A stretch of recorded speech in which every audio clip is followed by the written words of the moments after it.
Привет, это Hiking Trip, и мы в Японии. Вы знаете, Япония была нашей заветной мечтой. И как-то в марте 2024 года сижу я на диване, поворачиваюсь к Руслану и говорю, сколько нам осталось жить? До Кале.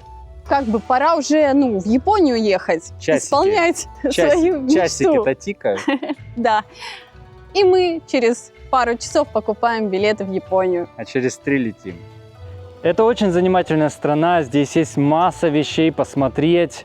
И можете воспринимать это видео как, скажем, гид, если вы собрались сюда и желаете узнать, в какие места можно было бы съездить. А также можете воспринимать это видео просто как наше путешествие. Путешествуйте с нами и удивляйтесь тоже с нами. Мы приехали в Осаку, это наша первая точка нашего путешествия. И я коротко хочу сказать об ощущениях. Первых ощущениях это просто духотень, адская духотень. Как только ты выходишь с аэропорта, сразу это ощущаешь. Что как будто ты в сауне. Даже в теплице, и ты превращаешься в растение буквально. И казалось бы, вот еще чуть-чуть, и это состояние закончится, знаете, как в бане, что потом ты окунешься, будет кайф. Но нет, этого не происходит, и ты постоянно находишься в этой духоте. И это очень непривычно, но зато мы в Японии, и это круто.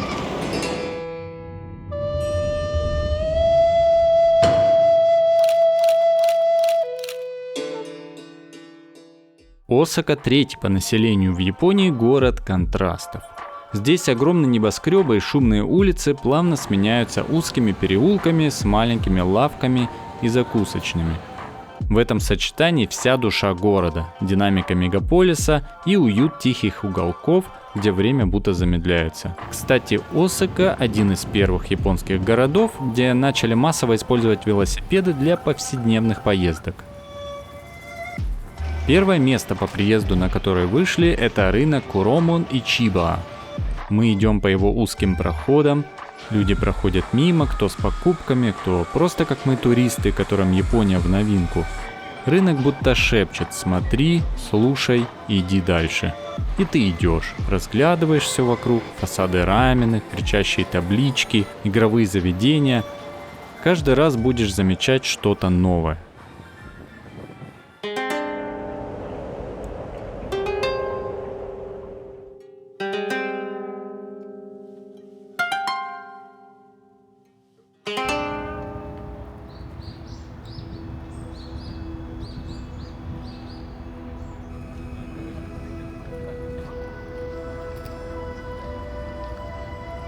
Тоётоми Хидэёси был фактически правителем Японии в 16 веке, поскольку был регентом императора. Он мечтал объединить Японию, но одних только лишь убеждений мало для этого, поэтому строились вот такие вот крепости для защиты своей власти. И по сути замок в Осаке являлся таким символом власти и силы вот этого правителя.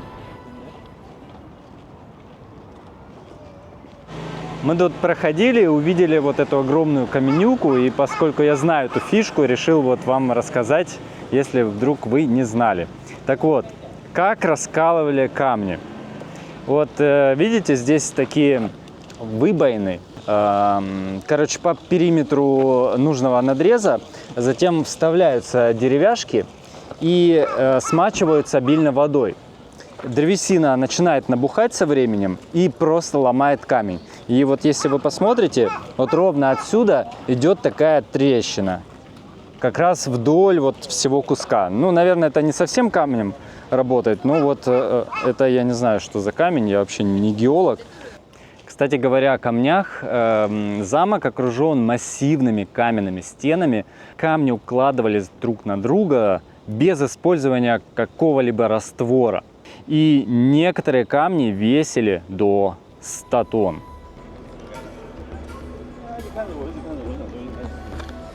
И вот центр всего вообще вокруг, главная башня Теншукаку, которая состоит из 5 видимых этажей и есть еще 3 внутренних нижнего уровня. И вот все вот это создает такую некую иллюзию неприступности и в то же время с такой мощной эстетической составляющей.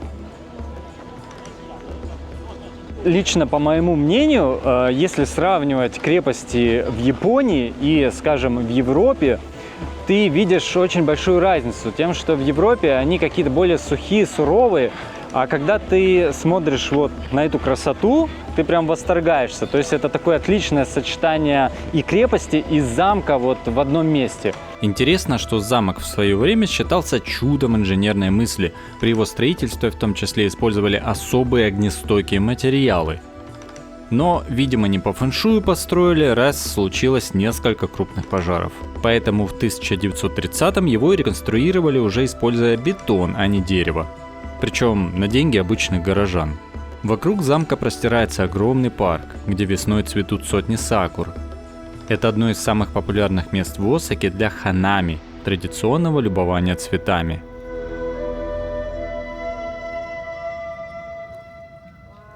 Осака сразу захватывает своей энергией. Яркие рекламные вывески повсюду, в глазах аж рябит.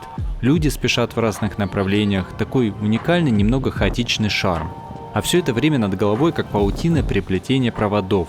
Их тут прячут редко, потому что Осака, как и вся Япония, живет с постоянной готовностью к землетрясениям. Если честно, снимать хочется все подряд, каждый уголок шедевр, но осторожно, камера может вызвать непредсказуемую реакцию.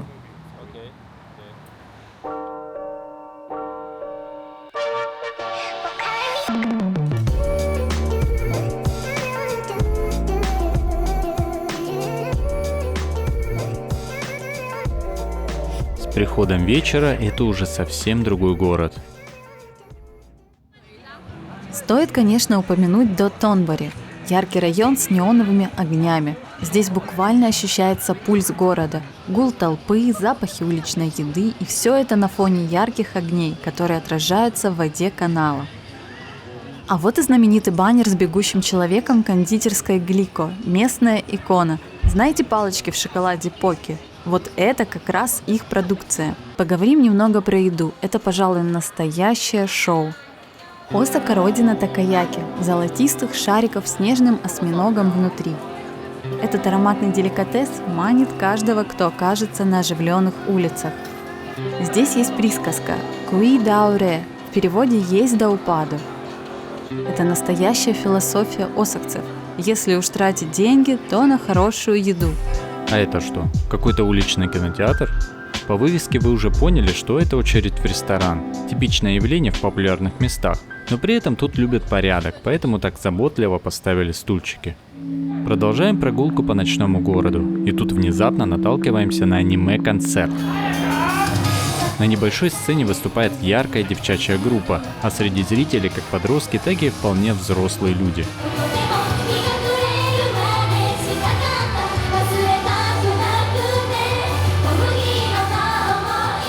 Японцы, конечно, очень сдержаны в эмоциях, не беснуются, стоят себе да палочками так помахивают.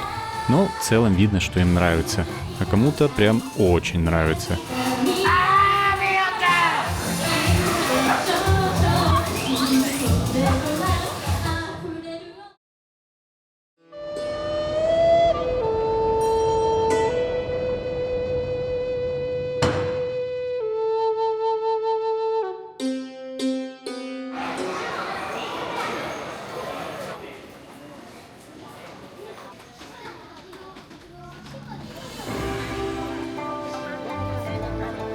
Мы находимся в Наре, у входа к огромнейшему храму Тадайджи. И по сути он поставил Нару на карту Японии. И в свое время он считался самой огромной деревянной постройкой вообще во всем мире. Но в Наре, конечно, мы не из-за него. А из-за оленей, естественно. Нара кажется настоящей сказкой, ведь главная цель приезда сюда у многих – прогуляться по огромному парку и увидеть этих милых оленей. Они свободно гуляют среди людей, а иногда даже не прочь подружиться, особенно если у вас есть специальное печенье сенбе. Легенда гласит, что однажды на горе Микаса синтеисты увидели своего божественного духа, и он был верхом на белом олене. И с тех пор олени, гуляющие по парку, являются предками того самого божественного первого оленя. И, конечно же, они здесь себя чувствуют как дома и просят и требуют свои печеньки. Но это нет. Также более 1000 лет убийство оленя каралось в этих местах смертной казнью. Так что не пинайте оленей ни в коем случае. Только можно гладить. Нара — это, конечно, не только олени. Что выделяет Нару среди других городов Японии — это уникальная концентрация древностей. Нара ведь была столицей Японии. Здесь находится сразу 8 объектов всемирного наследия ЮНЕСКО, включая храмы, святилища, так что гуляем и впитываем культуру.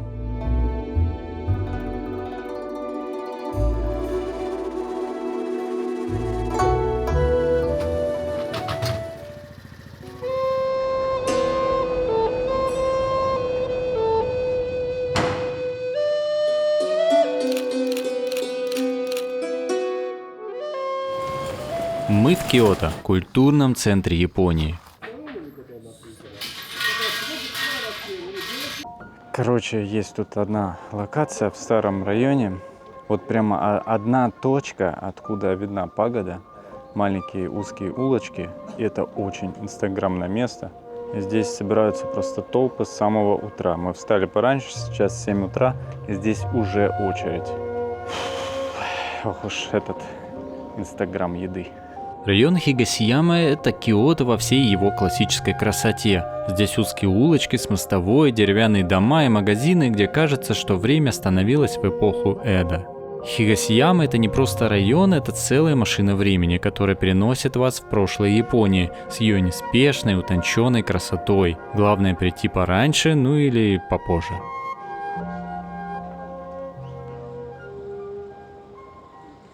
Красная пагода у входа в Кийомидзудера – это одно из самых узнаваемых и ярких строений этого района. Ее насыщенный красный цвет, традиционных для храмов, символизирует защиту от злых духов и призывает удачу. Она расположена так, что с ее уровня открывается потрясающий вид на Киото.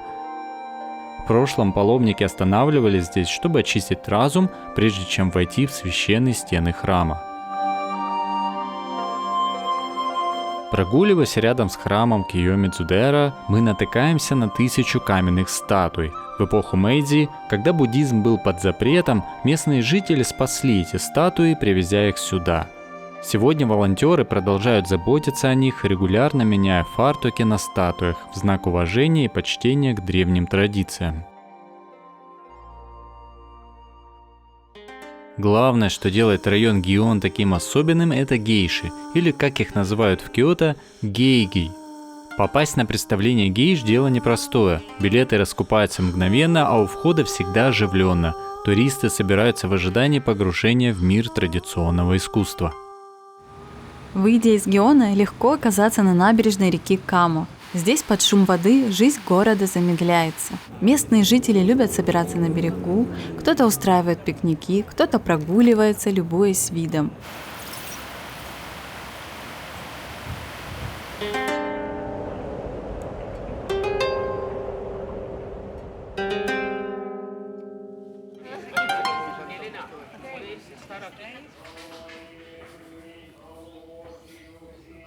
Мы сейчас находимся в храмовом комплексе Фушими Инари Тайся.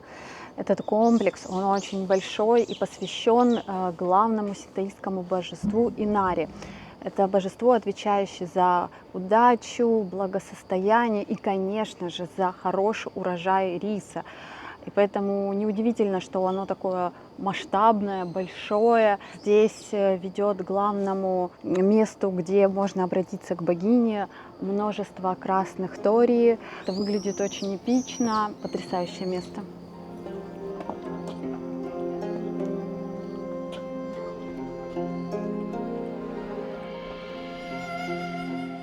Всего в комплексе около 10 000 ворот тори.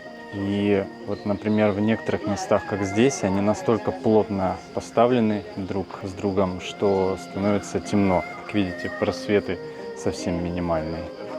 И количество этих врат постоянно растет, поскольку всякие частные фирмы, организации жертвуют врата и устанавливаются новые и новые. Некоторые гнивают там, ветшают, их заменяют. В общем, это такой бесконечный процесс. Прогуливаясь по храму, мы не раз наталкиваемся на статуи лисиц Кицуне. Эти лисицы являются посланниками божества Инари, и в Японии их считают мощными защитниками. Именно поэтому статуи Кицуне так многочисленны. Каждая из них символизирует охрану и благословение. Чем больше статуй, тем сильнее защита и помощь от Инари. Каждый уголок святилища имеет свой смысл. На пути к вершине можно встретить множество небольших алтарей, где люди молятся не только Инари, но и духам предков и другим божествам синто.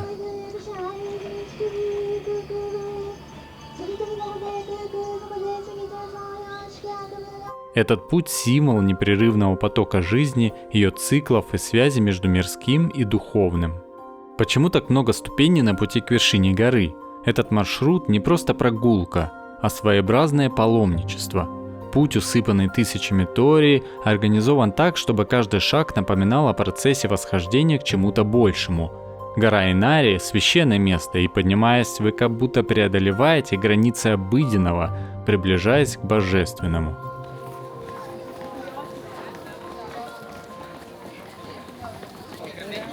Продвигаясь к следующей локации недалеко от Инари, случайно наталкиваемся на какой-то исторический фестиваль.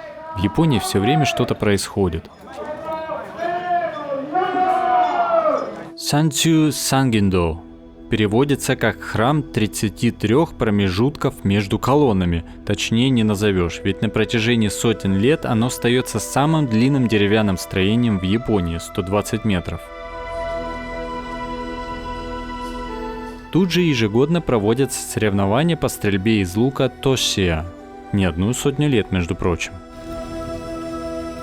Но еще больше впечатляют 1001 позолоченная статуя божества Каннон. Каждая фигура уникальна и поражает своими деталями, не зря коллекция признана национальным сокровищем страны. Кстати, цифра 33 тоже не случайно, это связано с воплощениями Бодхисаттвы Каннон. Мы ведь успели за эту поездку пройти паломнический путь Кумана-Кодо, о чем у нас есть целый документальный фильм. Так вот, там мы как раз столкнулись с 33 статуями вдоль одного из участков маршрута.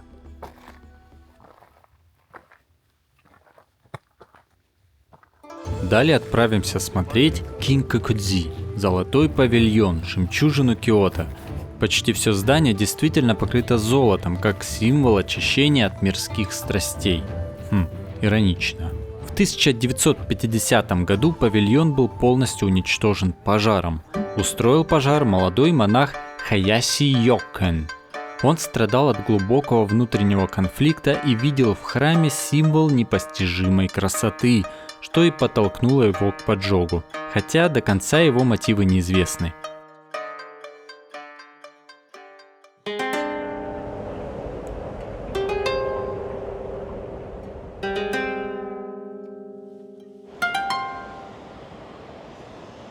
Сегодня мы приехали к парку Арашияма, и вас, конечно же, ждут, спойлер, новые храмы, храмов много не бывает, кормление обезьянок, ну и вообще здесь крутая природа, видны горы, река, просторы, очень красиво. Арасияма стала популярной еще в эпоху Хэйян, когда императоры и знать Киото облюбовали это место для отдыха. Они отправлялись сюда за лодочными прогулками по реке Кацурагава, любуясь цветением сакуры весной и яркими листьями кленов осенью. Так с древности до наших дней Арасияма сохраняет свою репутацию места, где сливаются история, природа и искусство. В современной Японии Арасияма ассоциируется с бамбуковым лесом, который приманивает миллионы туристов благодаря фотографиям в интернете. Но нас такое обилие туристов не привлекает, поэтому мы сперва отправляемся в другое место. А прикол в том, что здесь обезьяне находятся на свободном выгуле. То есть в количестве 120 штук они живут на горе передвигаются где хотят. Естественно, никаких клеток. И здесь запрещено показывать любую еду вообще и есть. Иначе это может вызвать соответствующую реакцию. Парк обезьян в Россиями – это уникальный опыт. Ты не просто наблюдаешь за обезьянами, ты буквально оказываешься у них в гостях. Они здесь свободно гуляют, лазают по деревьям и даже приближаются на близкое расстояние. Правила просты. Не пытайся дотрагиваться до обезьян, не смотри им прямо в глаза и не корми вне зоны клетки. Ведь здесь ты всего лишь гость, а хозяева – пушистые обитатели этого парка. Все же это дикое животное.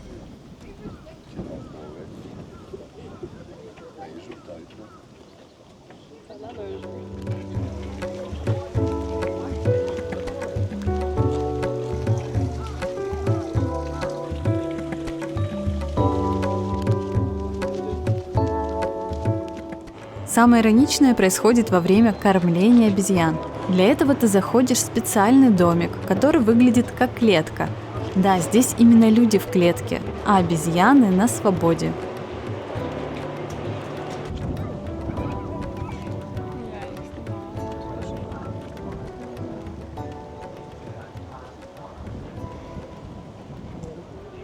Улица Сага Торимото. Это настоящий портал в прошлое Киото. Здесь сохранился дух старинной Японии благодаря традиционным зданиям в стиле мация, которые сегодня служат ресторанами, чайными домиками и сувенирными лавками. А на обед мы остановились в месте, которое содержит одна бабулечка-красотулечка. Все было настолько по-домашнему, что даже время словно замедлилось.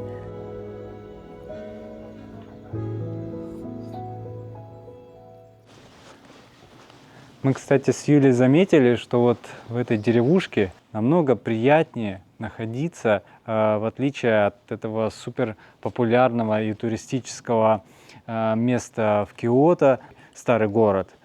И самое главное, здесь нет людей, а вот ощущение такое же. Историчности какой-то, вот все такое приятное, деревца посажены красиво, просто эстетическое удовольствие находиться здесь.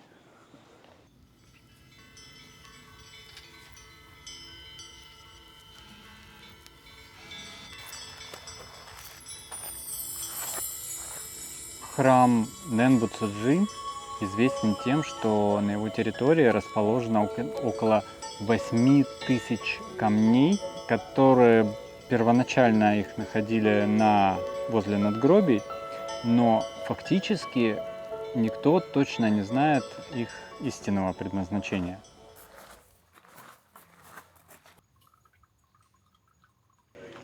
Преимущество этого храма – это вот это прекрасное место. Арашияма славится своими бамбуковыми рощами, где дикое скопление людей. А в этом храме есть, посмотрите, какое прекрасное место. Ну да, есть люди, но их гораздо меньше. Если вы не поленились дойти до храма Атаги Ненбу-цзуджи, то точно не останетесь равнодушными. Покрытые мхом статуи создают атмосферу древности, но на самом деле это относительно современный проект. Каждая из 1200 статуй Ракуан уникальна. Кто-то застыл в серьезной молитве, кто-то смеется, а кто-то держит в руках музыкальный инструмент. Их можно долго рассматривать. Нигде в Японии вы не найдете такого эклектичного сочетания религиозных образов, где возвышенное и земное так гармонично переплетаются. Коротко резюмирую, это парк прям очень стоит посетить. Здесь можно провести целый день, и у вас будет все, и храмы, и различные скульптуры, и вы можете всегда выбрать, что вам по вкусу. Мне очень понравилось, мы здесь провели целый день, и уезжать не хочется.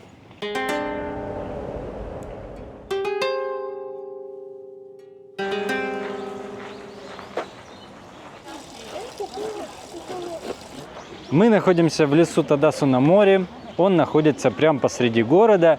И так уж случилось, здесь сегодня проходит фестиваль искусств, где собираются различные мастера и показывают свою продукцию.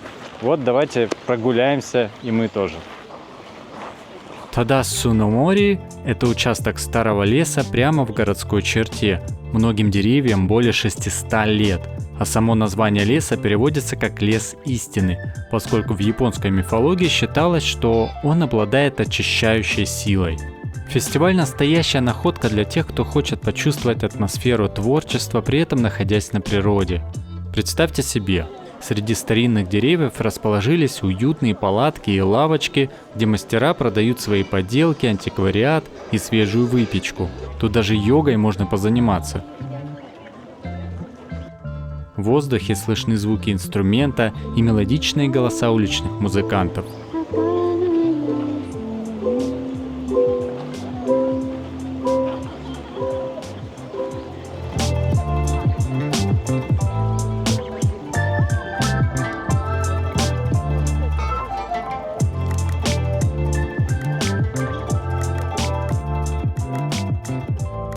Но вообще-то в первую очередь это святилища, которые расположены вот в недрах этого священного леса.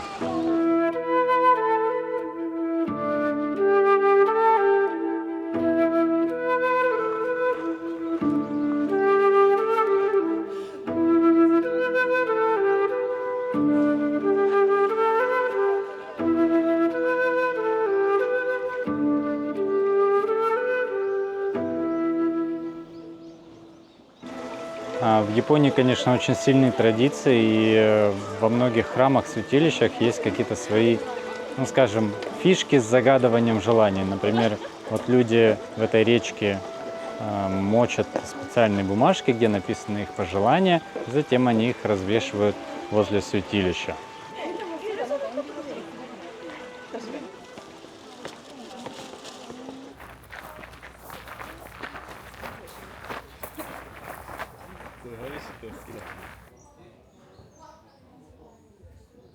Мы сейчас сидим в самом знаменитом саду камней храма Рюадзи.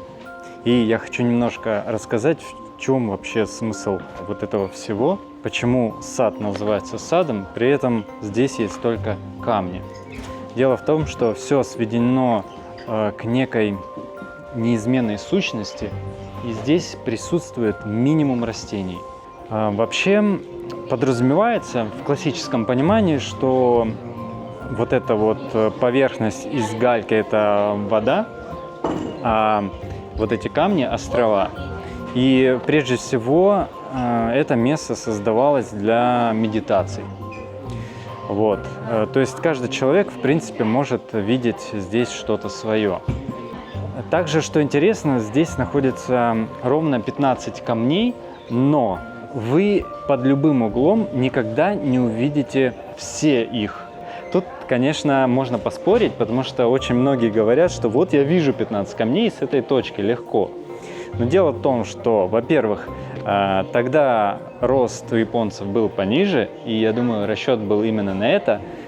Но я считаю, что вот эта фишка с 15 камнями работает только когда ты сидишь в медитации. То есть, если ты действительно будешь находиться в сидящем положении, то да, ты никогда не увидишь все камни. То есть это будет 14 или меньше, но не все 15. И считается, что если ты вознесешься духовно, то есть сверху, только сверху ты можешь увидеть все 15 камней. Вот такое вот интересное место. И все бы хорошо, но медитации здесь явно не получится из-за огромного количества людей.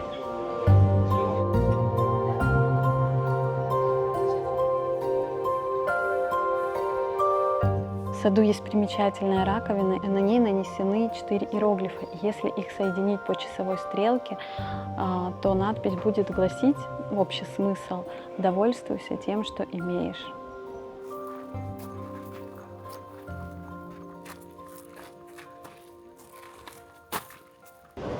Мы отправляемся в Каназава на поезде, но не на обычном поезде, а на самом, что ни на есть, пресловутом Шинкансене. Несмотря на то, что ты уже забронировал билеты и купил их, тебе нужно их зачастую распечатать самостоятельно, если у вас не было какого-то QR-кода. И тут тоже странная система, нужно вставить свою кредитную карту, с помощью которой ты покупал. И это немножко необычно.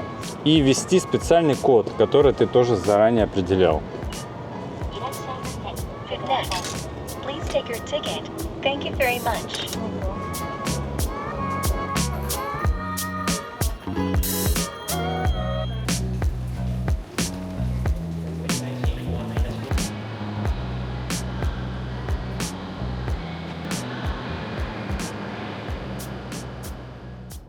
Поезд Шинкансен — это высокоскоростной поезд типа Bullet Train, если знаете, с таким узким носиком. Вот конкретно... Как у такси. Конкретно вот этот домчит вас со скоростью 260 км в час. Что не очень быстро. Но есть, конечно, и побыстрее. Это классные поезда, но, конечно, довольно дорогие. Но есть небольшой такой лайфхак. Можно немножко сэкономить, если покупать билеты без места. Таких вагонов всего лишь несколько на весь поезд, и поэтому вам не гарантировано, что вам вообще будет предоставлено какое-то место, если поезд забит под завязку. Поезд классный, едет прям супер гладко, супер вообще быстро и приятно. Единственное, что мы думали, что он будет Более космический. да, помоднее. Мы ожидали каких-то космических технологий, а тут, в общем-то, внутри все достаточно простенько.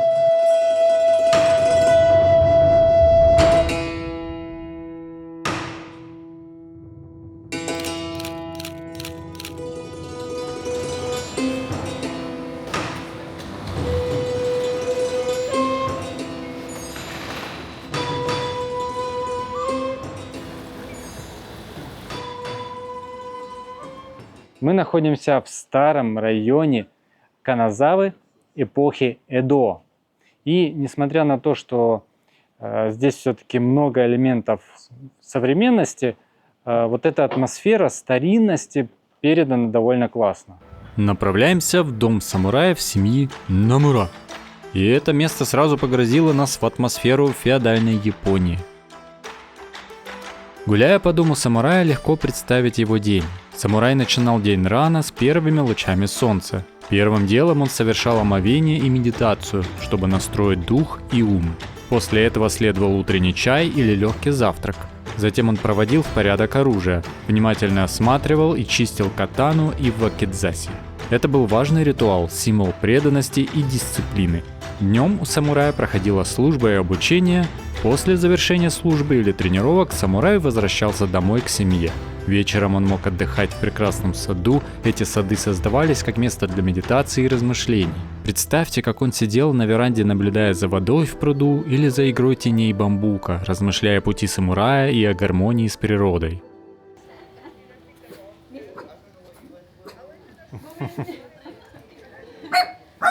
Чтобы прочувствовать атмосферу старой Японии, можно посетить один из традиционных районов Канадзавы.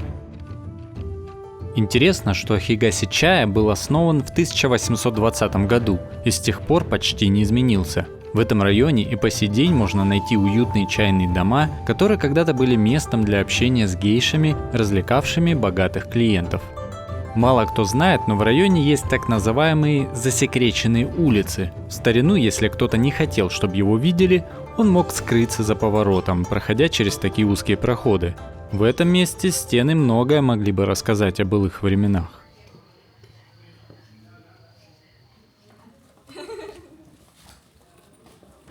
Мы сейчас стоим возле крепостных стен замка Канадзавы.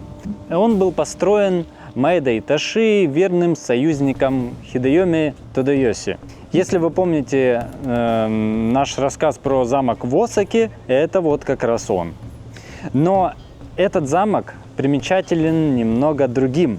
Вот на что я обратил внимание. И хочу обратить ваше внимание вот на этот дизайн и архитектуру.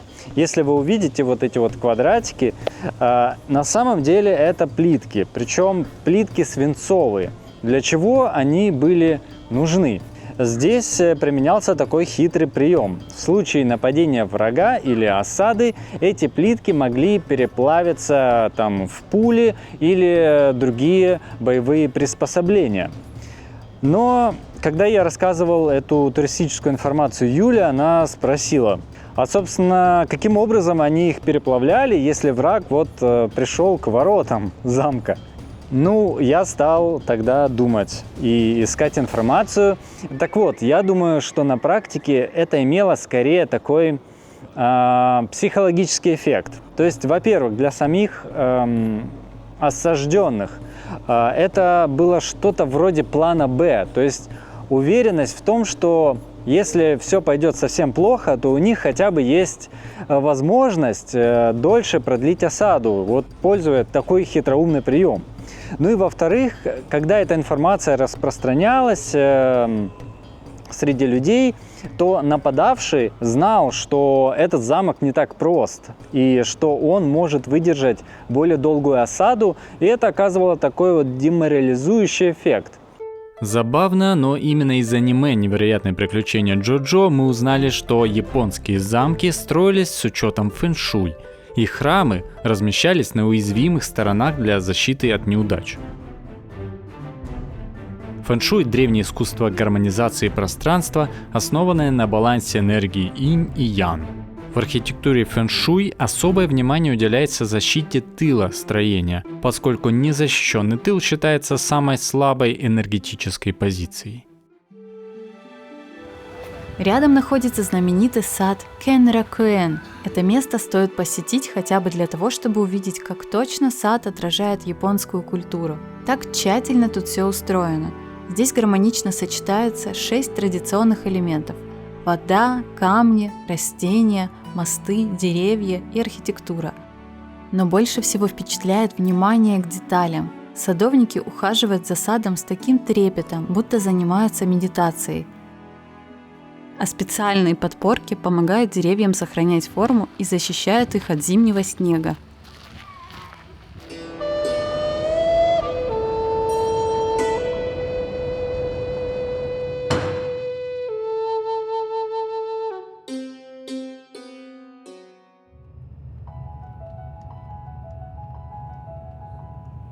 Наконец-таки мы здесь, в этой знаменитой японской деревушке, которую, кстати, прославил немецкий архитектор Бруно Таут, который жил в Японии 3 года и как-то смог приехать, увидеть, восхититься этой деревушкой и написать об этом в своей книге.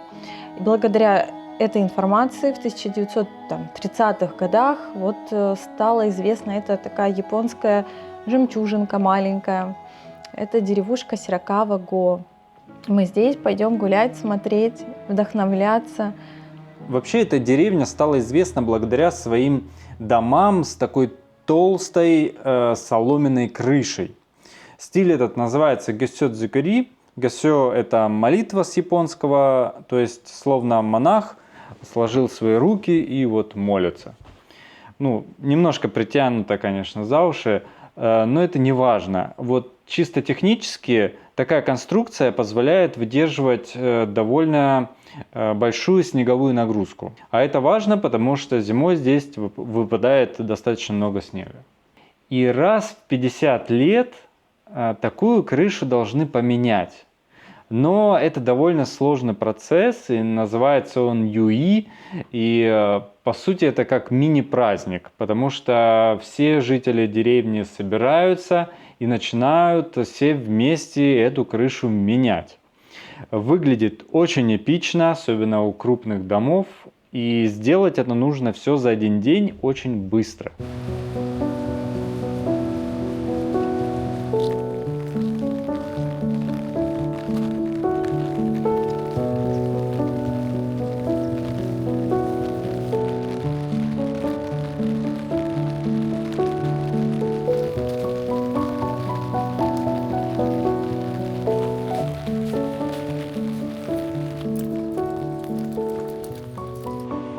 Тут так классно пахнет костром, просто потрясающе. И, кстати, вот этот дым очень важен для крыши. Она вся черная, пропитывается вот этой смолой, укрепляется. Это также защита от паразитов и прочего. Тут же все деревянное. В деревне есть несколько музеев, позволяющих заглянуть в прошлое. Внутри можно увидеть, как обустраивали быт сотни лет назад, от залов с очагами до инструментов для обработки шелка, который выращивали прямо в этих домах. Дома строили без единого гвоздя, все держится на деревянных соединениях. Конструкции гениальные при своей простоте. Я уже надышался этим дымом на год вперед, пожалуй. Честно говоря, я не знаю, как они выживали в таких условиях каждый день.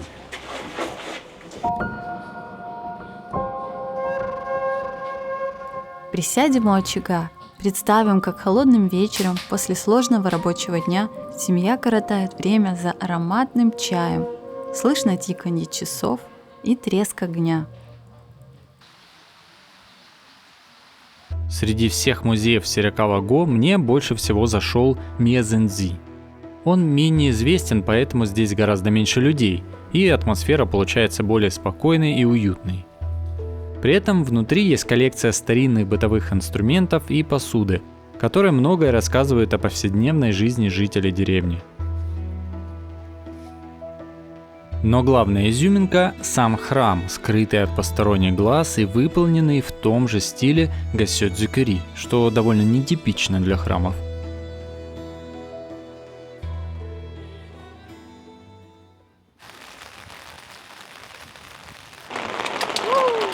Вот так стоим, ждем, подождем нашей очереди в кофейню, просто кофейка попить, даже не поесть. Мы наконец-таки зашли, я такая счастливая. Здесь так уютно, так красиво, атмосферно. И здесь такие удобные стульчики. Я даже не знаю, как это назвать. Сидушки, стульчик. Без ножек. Стульчик без ножек. Ты такой сидишь и смотришь на эту красоту. Блин. Классно.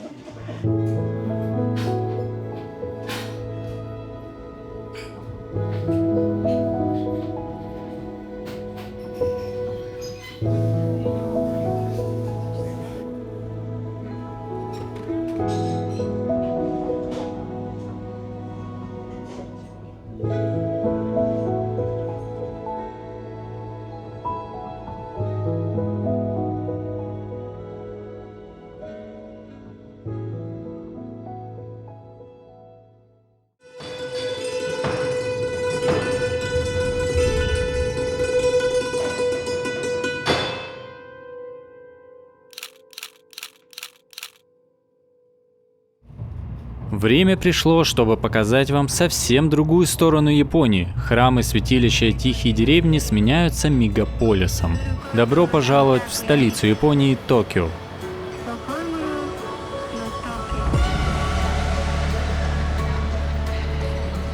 Погода в Токио сегодня ненастная, поэтому мы решили отправиться в музей. Не простой такой музей, а огроменный музей науки и технологий. Здесь можно найти все, от высоких технологий до креативных художественных инсталляций. Например, этот огромный шар в виде Земли. Это не просто декорация, он интерактивный и показывает изменения на нашей планете в реальном времени и прочую статистику. Дальше роботы. Они здесь повсюду, от милых помощников до сложных машин, которые показывают, как технологии становятся частью нашей жизни. А вот эта инсталляция — настоящий микс искусства программирования и техники. Кольца дыма, которые вдруг оживают и переходят на экран, заставляют задуматься о границе между реальным и виртуальным. Еще здесь можно узнать все об МКС. От того, как космонавты ходят в туалет, до технологий, которые используются на орбите. И, пожалуй, самое необычное — симулятор старости. Используя специальное оборудование, ты понимаешь, как сложно выполнять обычные задачи, когда тело больше тебе не подчиняется, так как раньше. Это удивительный и глубокий опыт, который заставляет задуматься. Привет, с вами Hike and Trip, и мы в Нью-Йорке! Ну, конечно же, нет, мы в Токио, а это реплика статуи свободы в размере 1:7. На этом же острове есть еще одно место, которое точно нельзя пропустить. Огромные роботы с культового аниме «Гандам», который вдохновляет фанатов уже десятки лет. Его масштаб впечатляет, высота около 20 метров, и робот настолько реалистичен, будто он вот-вот оживет. Впрочем, это недалеко от истины. раз в какое-то время этот робот начинает двигаться. И я думаю, шоу будет невероятное. Господи, страшно как. О, началось. Сейчас нас задавит. Долго снимать.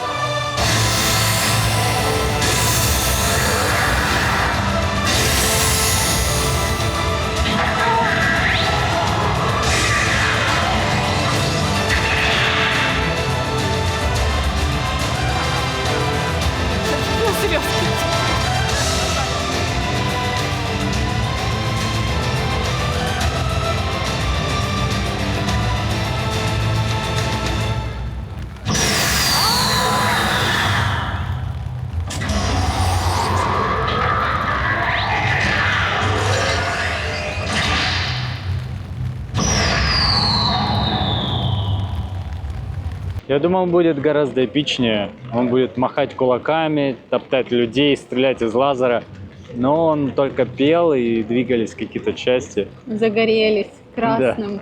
Броня, какие-то места, и все. Но все равно прикольно. Но у меня слезка потекла. В нашем путешествии по Токио мы решили посетить кафе с роботами. Это уникальное место, где люди с ограниченными физическими возможностями управляют роботами-аватарами удаленно и получают полноценную зарплату. Эта идея нас глубоко тронула. Кафе дарит ощущение доброты, человечности и надежды на светлое будущее. Здесь технологии становятся мостом, который сближает людей. Если у вас будет возможность, обязательно загляните сюда и ощутите эту особую атмосферу сами. Токио достаточно оживленный урбанистический город. Неудивительно, что даже перекресток может стать достопримечательностью. Ритм города олицетворяет перекресток Сибуя. За один световой сигнал здесь пересекаются тысячи людей, создавая впечатляющую симфонию движения.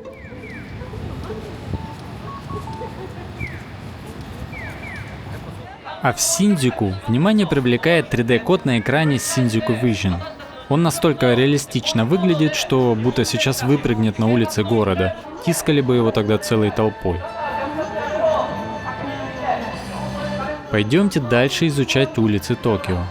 Мы приехали в район Акихабара. Очень знаменитый район, который, собственно, посвящен аниме и вот всему, что с этим связано. Кафешки, Made in Cafe с этими девушками в костюмах, манго, куча мерча. В общем, тут весело, прикольно, даже если вы ничего не собираетесь покупать. Для начала заглянем в Shosen Book Tower. Это буквально книжная башня. 9 этажей, заполненных литературой, мерчем и, конечно же, море манги. Манга — это японские комиксы, которые охватывают буквально все, от типичных геройских аниме до объяснения физики или экономики в картинках. Рисование манги имеет под собой и коммерческий смысл. Так, аниме-студии могут легче отслеживать, по какой манге стоит снимать аниме в зависимости от спроса, ведь рисование манги менее трудозатратно. На улицах Акихабары кипит жизнь. На главных улицах вы точно встретите девушек в костюмах горничных. Каждая зазывает в мейд-кафе. Эти кафе организованы на основе эскапизма, побега от реальности. К вам театрально обратятся как господин и нарисуют сердечко на омлете. Японцы так сбрасывают стресс. Кафе такие бывают двух типов. Энергичные, юбки горничных короче, там вам устроят целое шоу. Это не кафе, а ваша личная резиденция. Вы там хозяин. Есть и тихие кафе, где все намного сдержаннее и тише. Вообще такое впечатление, что тут каждый день праздник, какой-то фестиваль.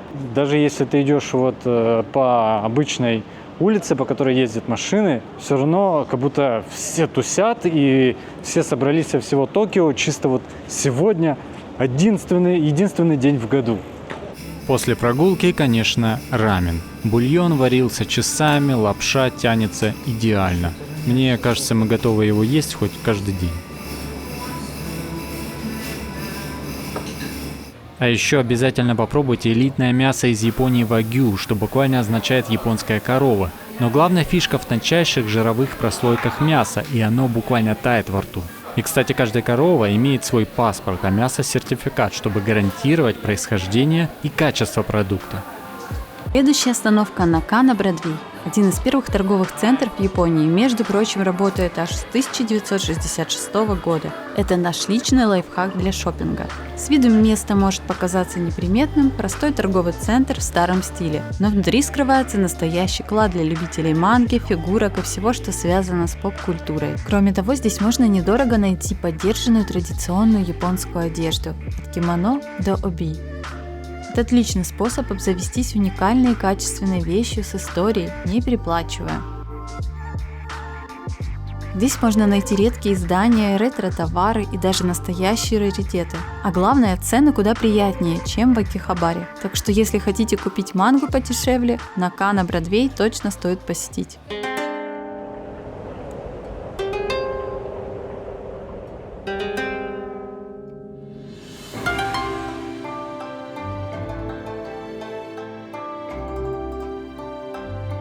Мы не могли не приехать в Японию и не увидеть Фуджи-сан. Мы сейчас направляемся посмотреть на этот спящий вулкан.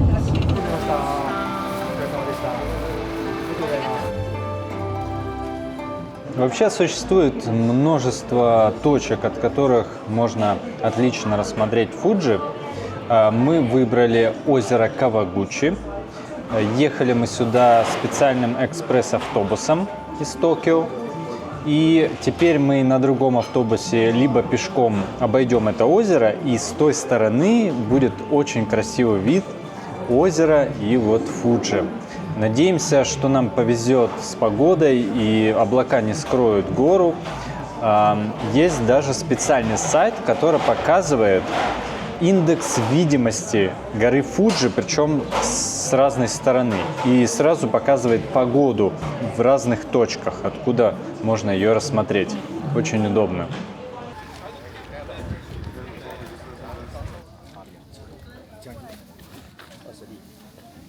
Честно говоря, чего-то не хватало. То ли свет был не тот, то ли гора слишком маленькая, и как-то преисполниться величием горы не получилось. Может быть, в следующий раз мы уделим Фудзи больше внимания, а то и поднимемся на нее. Увидим.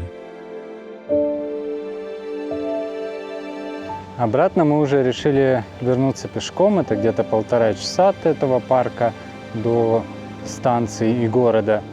Здесь довольно приятно. И после вот этого огромного количества людей, этой суеты, вот так вот прогуляться вдоль набережной, это просто прекрасно. К тому же у тебя постоянно Вид на Фудзи. вид на Фудзи, и это кайф. Стоило вообще так сделать еще давно. Правильное решение. 抱我，再帮你拍一张横的。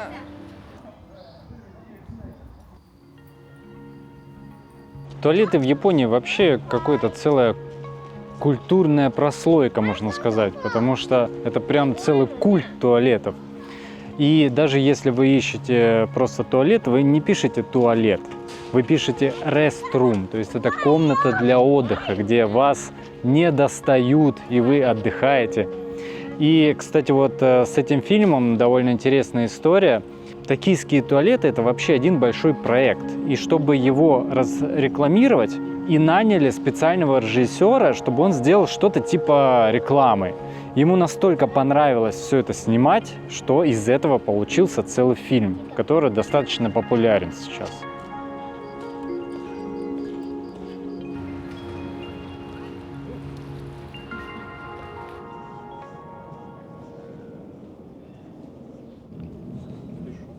Этот неприметный дворик из моего любимого японского фильма «Идеальные дни». Отсюда главный герой выходил, шел к автомату, здесь стоял, брал себе горячий кофе, садился в свою машину и ехал на свою работу убирать общественные городские туалеты.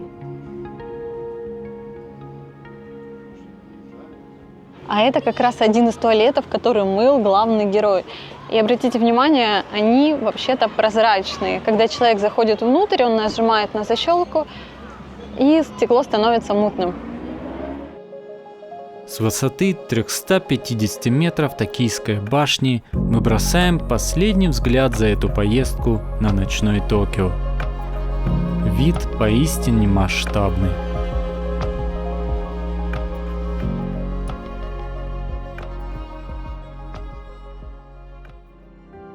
Это было путешествие нашей мечты. Кажется, что мы только прикоснулись к Японии, но она уже оставила огромный след в нашем сердце. Каждый день здесь был как отдельная глава, от величественных храмов Киото до футуристического Токио, от тихой гармонии Сиракава-го до современных технологий Музея науки. Но самое удивительное – это атмосфера. Тишина и порядок, уважение ко всему вокруг, и даже в самой суете чувствуется спокойствие. Мы в восторге от того, насколько Япония многогранна. Она учит видеть красоту в деталях, замедляться, ценить момент. Это точно не прощание, а только начало. Мы уезжаем с чувством благодарности и мечтой когда-нибудь сюда вернуться.